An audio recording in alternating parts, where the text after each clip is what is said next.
Now we start with session 2 panel discussion, and the topic is driving smart urbanization focuses on integrating sustainability with infrastructure growth in East India by leveraging innovative urban planning and smart city projects. The aim is to foster sustainable development while addressing the region's urbanization challenges. For this, I kindly request Mr. Pradeep Mishra, Chairman and Managing Director, Rudrabhishek Enterprises Limited. Mr. Pradeep leads the firm in delivering innovative solutions in urban planning, infrastructure, and real estate. Under his leadership, REPL has become a key contributor to India's smart city and sustainable development initiatives. Thank you. And now I kindly request Mr. Subir Malhotra, Executive Director, Capacite Infra Project. Mr. Subir leads the company in delivering high-rise buildings and urban infrastructure projects. His focus on advanced technologies, quality and sustainability has made Capacite a trusted name in India's infrastructure growth. Mr. Manish Satnaliwala, CEO, Capital Infra Trust. Please join us. Mr. Manish leads innovative infrastructure projects in real estate, renewable energy, and transportation. His focus on sustainable growth and modern solutions has positioned the company as a key layer in India's infrastructure sector. Now I kindly request Ms. Vidhi from ABP to please come up on the stage and moderate the session. Thank you.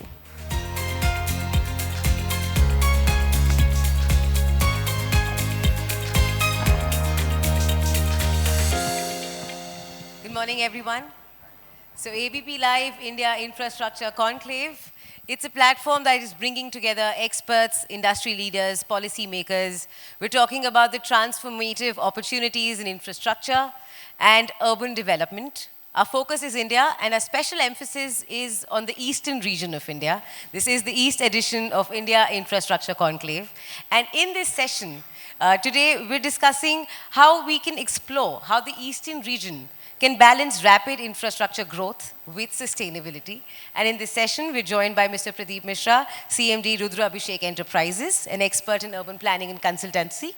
Mr. Subir Malhotra, Executive Director, Capacity Infra Project, known for delivering innovative construction solutions for modern urban infrastructure. Mr. Manish Satnaliwala, CEO, Capital Infra Trust, specializing in financing infrastructure projects with a focus on sustainability and smart growth. Thank you so much for joining us in this panel. So I am hoping for a rather insightful session right now, because there's a lot happening when it comes to infrastructure development. So when I start talking about the eastern region, I think the challenge is quite unique. There's dense population and there is legacy construction, infrastructure. So with that challenge, how do we turn that into an opportunity where we can focus on infrastructural development, sustainability with that kind of a challenge? What is your opinion, sir? Well, if you look at, eastern region part of it, right? The innovation started from Eastern India per se, if you look at it, right? When we talk of infrastructure, the traditional infrastructure comes as roads, railways, and power, basically, right? But Eastern region, if you see Calcutta, they were the first one to actually embrace metro, right? Metro was the first project started in Calcutta in around 20 years back. So Eastern region, from that perspective, they've adopted smart cities, long back part of it, which we are talking about it. But there's a lot of, scope of growth. I still feel that on Eastern India, which can be done basically.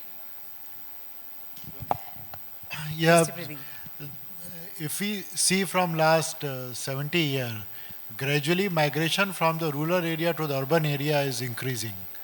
And as economy grow, it keep growing. And not from rural to urban, but from tier 3 to tier 2 and tier 2 to tier 1. The migration is there. The people are coming from all strata, from the top strata as well as the lower strata. So the housing at all level is required. Jobs at all level are required.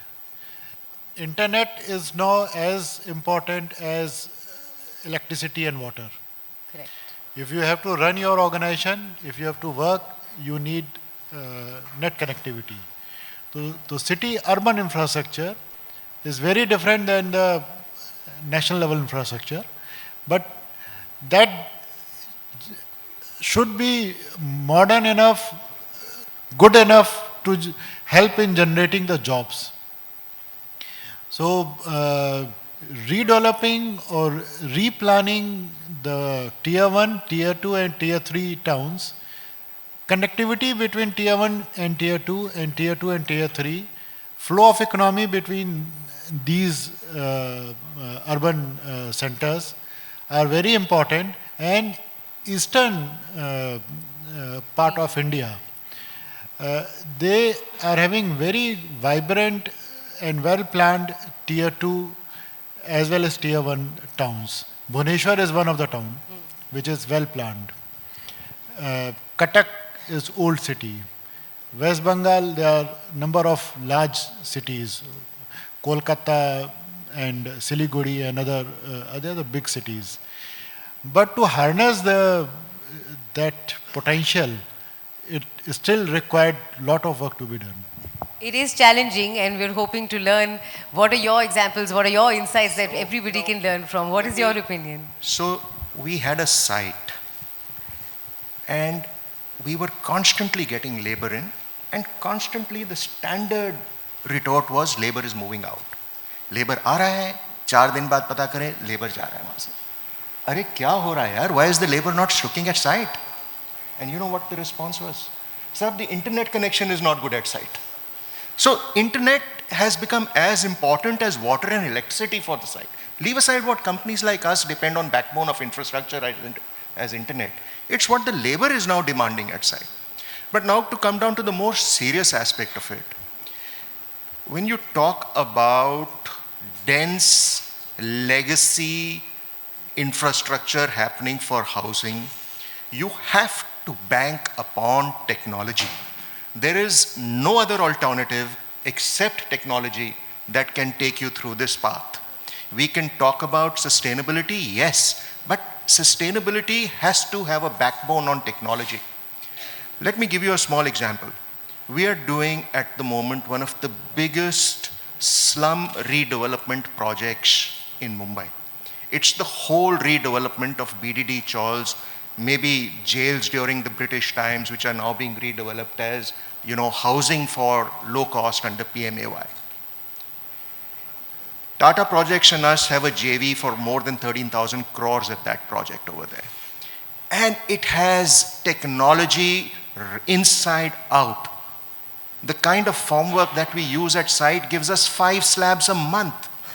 The people who are staying in those tenements which are now being dismantled and demolished are the first people who are coming back to us and saying, sir, we want to stay in this place because this is what we want to actually get. So small quarters, 30 square meters, 50 square meters, but the kind of technology that we can use today, that is available in the country today, should be utilized to get through this impediment. Pradeep sir, you've been instrumental in several urban projects. Do you think a public-private partnership plays a big role when it comes to advanced tech into urban spaces? Yeah, sure. The PPP projects are, though there are certain failures also in past, but they are one of the good tool to improve the urban infrastructure. And in eastern part, there's a large population in tier 1, tier 2 town. I think that is the asset. The economy is flowing from the high cost zone to the low cost zone. And the eastern part of India is still the low cost. And people are educated. The large population, educated population, is one of the biggest asset East India is having at its tier 2 and tier 1 town. The economy will automatically flow. The only obstruction might be our policies or our implementation style, but there's all parameter which will help economy to flow in favor of East India. So when we're talking about urban development, we're talking about sustainability. Now that is a challenge we were discussing backstage as well, that how are these projects sustainable? What are your insights, and what are the things that people should remember and know when the urban planning is happening? What are the insights people should have? Sustainability is a question. Yeah, so cities, they're difficult, but it's still easy to make a new infrastructure, new development. But it's very difficult to maintain it and keep it upgraded with the change of time. And that is called sustainability, how sustainable that is. And the GIS new tool through which we can map each and every property in urban area, linked it with the building plan approval and completion, and property tax linked with that. That will increase the revenue of municipal authorities and electricity department and water supply department. And that will give a sumptuous cushion to invest in upgrading and keeping the city sustainable and growing. And this tool is very well used in Western world and even in Delhi. Delhi is using this technique, offering a 10% discount if you pay your house tax using that platform. You tag your property yourself. There's an app, a GIS-based app, and your property tax is generated and you have to pay. By doing this, the non-paying people who are enjoying the urban infrastructure but they are not paying taxes, they will automatically come in the ambit of taxes.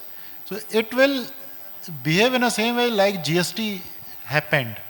Everything is online, everything data is integrated, and the collection of GST has gone up from 90,000 to 1,90,000 because the implementation is good. The tax has not gone up, the rate of tax has not gone up, but the collection has gone up like that. The economy has also not gone to that level. From 3 trillion to we just become 3.7, 3.8 trillion. But the GST collection has gone up like that. The same thing will happen if the municipal authority use a new technique, new technology, which other cities are also doing, and collect their taxes in a sumptuous way and keep upgrading. So authorities need to learn from various cities. I'd like to just add one more thing, So sustainability and low-cost housing are a very delicate balance that are always played together when we move towards redevelopment in these kind of areas. And our only take on it should be that whatever is the drop in the ocean that we can do for sustainability, whatever we can push through government policies and more through our own personal initiatives, those would be the drops in the ocean that we will add. And those drops, I could say, over multiple projects, over multiple years, could be the ocean that we finally fill. It cannot be left that there will be one fine day when sustainability will all of a sudden mushroom. It has to start now. In whatever small way, it has to happen now. You may use special kind of floorings, you may use special kind of bricks, you may use special kind of mortars, but they have to be used now. Yes. The change has to happen now. Happen now, yeah. No, I think so. They are right. I think so. Technology plays a bigger part on the entire sustainability part of it, right? As Pradeep was telling, right? We are from road and highways, right? If you see from our perspective, sustainability, right? The moment we have moved from the cash collection to the fast tag piece of it, right? The amount of efficiency and the amount of ease of convenience that has happened to the people, to the customers, right? It has been magnificent, right? One of the biggest innovation, right, in the infrastructure has been the DG Yatra, I think, in the aviation part of it, right? Today, if you look the way you travel, right, the moment you reach an airport, you scan yourself, you go to the, the entire security check, right? We never thought of that part, right? So India today is a hub of innovation, and they are the first adopters rather than the Western world, which was earlier the first adopters, we were the second adopters, right? So that has changed the complete, paradigm of the entire way we look at things now. And when we're talking about project financing, I'm sure you'll have some insights there. With sustainability becoming a key focus, how is Capital Infra Trust innovating financial models to support long-term urban infrastructure projects? See, I think so. Traditionally financing, you can take term loans, you can take other part of it, right? But it also depends on the quality of asset, right? Quality of developer, right? What kind of counterparty is there? Is it a sovereign party or is it a state government? Whatever is there, right? A lot of things go into the project financing part of it. Apart from that, I think so there are two different innovative models that has come out now is the REIT and the InvIT part of it. One is Infrastructure Investment Trust and another is the Real Estate Investment Trust, right? So these are more like a mutual fund kind of scheme, right? Okay, where if you have an asset, completed revenue generating asset, right? You can actually pool them across, right? Generate cash from there. The developer can monetize those assets, right? Redeploy those assets, developing new assets, right? And you continue to generate returns and distribute to the unit holders, right? So these are the two innovative models that have come up now. If you look at today for the last 7 years, in the InvIT space, $10 billion have been pumped into the country, which is not a small amount in around 7 years. But the thing is, it is not broad-based at this point of time because out of the 26 InvITs, 12 InvITs are in the road and highway sector. But we need to see more on the smart urban part of it, the InvITs to come up. Real estate REITs has to come up because there are only 4 or 5 REITs. But these innovative models needs to be embraced. But I think so, you need a good developer, you need a quality asset, right, and a good backing of the government or the counterparty basically on that. So when we're talking about smart urbanization, we're talking about development. Mr. Subir Malhotra, your firm handles large-scale constructions. So how do you incorporate sustainable construction techniques? Sustainability not only comes to us from a design perspective, it is there during the course of actual construction that we have to take care of it. Very interestingly, just the other day, and in Delhi, we are constantly having these huge disruptions in construction because of GRAP 4 being implemented and GRAP 3 being implemented. And just the other day, I came across someone, very interestingly, who says, I have a batching plant which will give you zero pollution. I was so surprised that such a thing can possibly exist.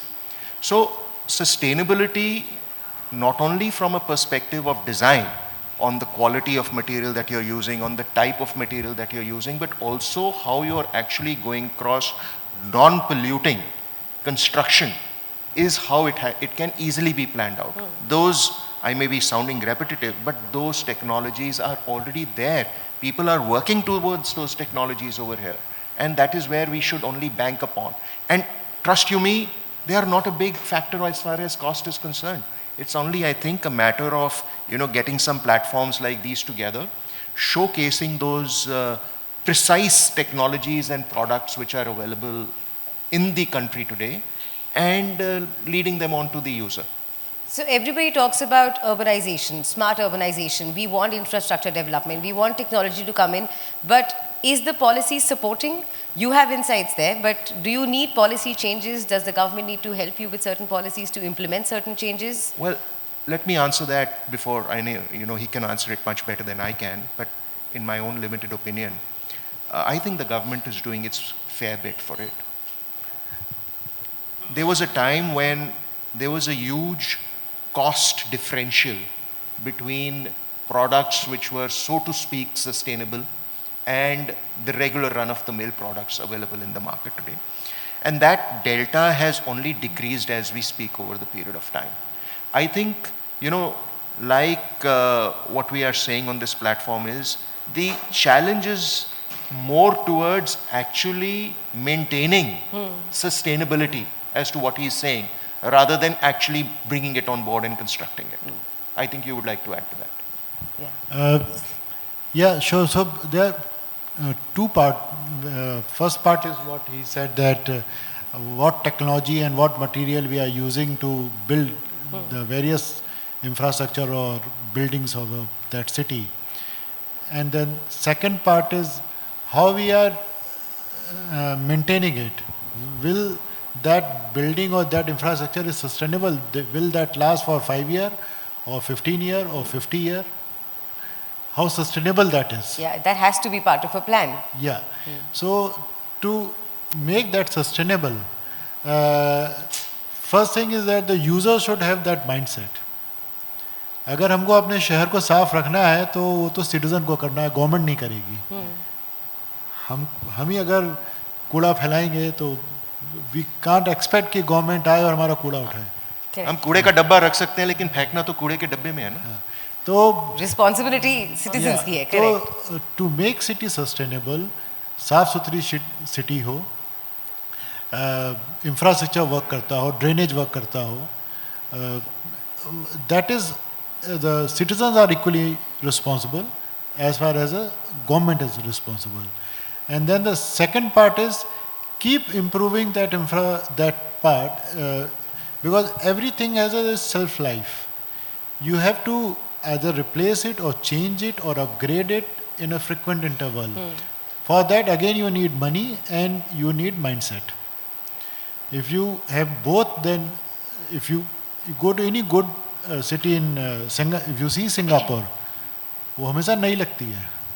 Why? Because they have that mindset and they know how to generate money. So the public right now definitely has a demand, Yes. but we have the awareness, but we're not really taking the responsibility to help create sustainable projects as well. Yeah, so the government and the citizen both are responsible, and this is achievable. This is not this can't be achieved. This is achievable. I would still say the citizen responsibility is a long way off at the moment, and we as citizens of the country have more responsibility towards that particular aspect than just saying that the government will wake up one day and Swachh Bharat ho jayega, sab saaf ho jayega. No, it is we who have to actually, the last broom has to be picked up by us. And unless and until that awareness transforms into actual action, be it any which way, like the Singapore way, which is just a fine city, so to speak, to any which way that we want to handle it in India, is something that we have to push over here into our own social environment. If you see Delhi, ring road, inner ring road, within the inner ring road there is NDMC, and out of that ring road is MCD. And you see the cultural mindset and the quality of city The difference. So this is possible in Delhi within NDMC area, but not that much possible in MCD area. So both are responsible. So you need a characteristic approach, right? I think so for Indian citizens, right? You are a part of that, right? Okay. So I give you an example, right? FASTag implementation was not an easy task, right? What Gadkari government has done is stupendous, right? Because people were habituated to paying cash, right? There's a lot of leakages in the system part of it, right? Government came with one date, then they gave a 15 days extension. Then there was a double penalty. Then there was a triple penalty, right? Finally, today around 97% of the toll collection is on FASTag, right? So that's also, I think so, when we talk of the cleanliness part of it, sustainability living part of it, right? It's not a 1% job, 2% job, right? You need a policy framework around that part of it, right? So there is a, there's a penalty for that part of it, right? When you drive cars, right? There's a speed, overspeed, there's a challan being done, right? So all this contribute to becoming a better citizen, and you, unless there is no penalty on you, right? You don't change yourself, right? So we see a lot of people, they don't want to maintain their own society, right? They feel that it's not my responsibility, it's the other person's responsibility, right? But somehow a policy framework has to come like in roads we have, right? We have to maintain roads for 15 to 20 years, right? And that's our responsibility, right? So we are penalized for that, right? NHI is continuously monitoring us, right? So similarly, I think so we need to have for the housing part, other pieces of it, right? A model concession agreement, something like that, which helps to curb this kind of a menace part of it. A policy which implements penalizing if you don't follow certain rules, because the citizens are clearly not listening. Even though there is awareness, we're not implementing, we're not taking our responsibility And road and seriously. highways are a very unique example. When you drive a car, there are a lot of cameras now stored, right? You are particular that, okay, the camera is there, somebody will catch you, there will be a chance that will come to you, right? Okay. So we are habituated to that kind of living, right? Yeah. So unless we don't change ourselves, the other way is that, okay, you use a stick approach, right? And put a policy in place. So slowly and steadily you'll start seeing that change happening. So I want to ask all three of you, if you had to prioritize one smart city feature, we're all talking about smart cities. Sorry, just repeat that, please. If you had to prioritize one smart city feature, public transport, housing, or green energy, which would you focus on first? Housing. Affordable housing. Affordable housing. See, all three are interconnected. You can't stay with that, right? first you need a road, right? Public transport has to be the first part, right? Then of course you need green energy, right? Okay. And then of course housing is there. Because housing will come the last. But I think so if you look at the interconnection between all these three, you need all the three at the same Public time. transport's first for you, housing's first for you, as a key feature for smart city. What is your opinion? Yeah, so transport is very important because if the public transportation is good, then the private cars and private vehicles will reduce, and that will directly, indirectly help in improving your air quality and other. So the public transport is no doubt first priority. But do you see that as a challenge? Like cities in India which are trying to become smarter cities, do you think they're following this policy? Do you think they're following this route? Is this a challenge? I think the last mile connectivity is still missing. So people are preferring to use their own vehicle. So if the last mile connectivity is there, then public transport will become more efficient. There is rapid growth in housing. There is definite growth when it comes to creating houses, housing facilities. But I think public transport is something that is not being focused on. Yeah, so that need more focus. So the priority is that, and the second is environment, green energy and all these things. So Delhi is a good city, but during October and November and start of December, people prefer to go to Dehradun and other cities to breathe well. Correct. And what role is AI and technology playing in tackling these challenges in specific regions? Do you have insights there? So, like he was saying, the GIS for property tax is a great. So, technology is moving under so many various subheads in this particular field, be it from a planning field, be it from a taxation field, be it from an actual construction perspective. Technology is there in all kinds of things. AI is picking up big data and, reading them in various formats, churning out data in more easily readable formats to people. GIS is, picking it up as far as the taxation is concerned. Technology, like I just said, as far as construction is concerned. Just the other day, I met some young kids from IIC Incubation Center, and they talk about robos and drone technology coming in for building construction. And they were like having some really smart ideas the way they were coming up with those ideas. So I would just say that, our people are pushing the frontiers as we speak every day. But there is enough that can be already done within the given, means that are already available in the country. There are plenty of questions to ask, but we're out of time. Our panel's over. But thank you, gentlemen. Thank you Thank for you, this everybody. panel. Our pleasure. Thank you. Thank you. Thank you. I kindly request our speakers please stay. Now I kindly request Mr. Samvrit Bhattacharya, National Sales Director, ABP Network, please join us on the stage for the felicitation.